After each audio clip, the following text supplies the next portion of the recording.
আসসালামু আলাইকুম সুপ্রিয় দর্শক, আজকে আমি এসেছি ময়মনসিংহের নতুন বাজারে, মিনা বাজারের সেকেন্ড ফ্লোর। এটা হচ্ছে 333 রেস্টুরেন্ট, আর থার্ড ফ্লোরটা হচ্ছে conference hall, family large centre, birthday party.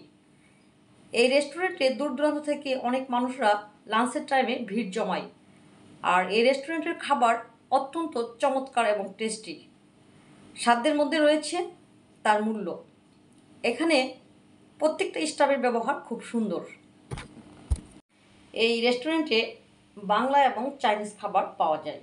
ইচ্ছা করলে একজন মানুষ বাংলা খাবার খেতে পারবেন, আবার চাইনিজ খাবারও খেতে পারবেন।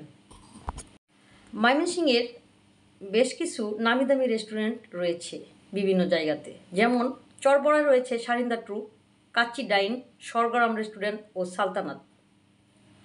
অন্যদিকে সিকে ঘুষে রয়েছে সারিন্দা রেস্টুরেন্ট, দানসিরি রেস্টুরেন্ট ও কেএফসি। গাঙ্গিনাবার রয়েছে শীতল ছায়া হাজি বিরিয়ানি।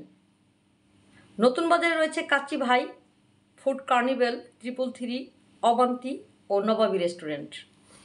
আপনারা যদি কখনো ময়মনসিংহে ভ্রমণ করতে আসেন, তাহলে অবশ্যই এগুলো যে কোনো একটা রেস্টুরেন্টে খাবার খেয়ে নিতে পারেন।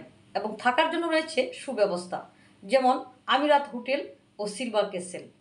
ময়মনসিংহে দেখার মতো অনেক কিছু ঐতিহাসিক স্থান রয়েছে, যেমন Ananda Mohan college, Mymensingh agriculture university, ময়মনসিংহের জয়নাল আবেদিন পার্ক ও ব্রহ্মপুত্র নদী, শশী লজ, জমিদার বাড়ি, মুক্তাগাছা জমিদার বাড়ি ইত্যাদি।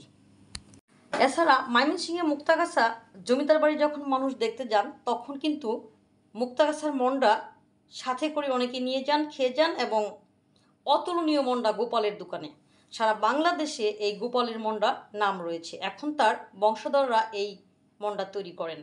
ধন্যবাদ, ভালো থাকুন।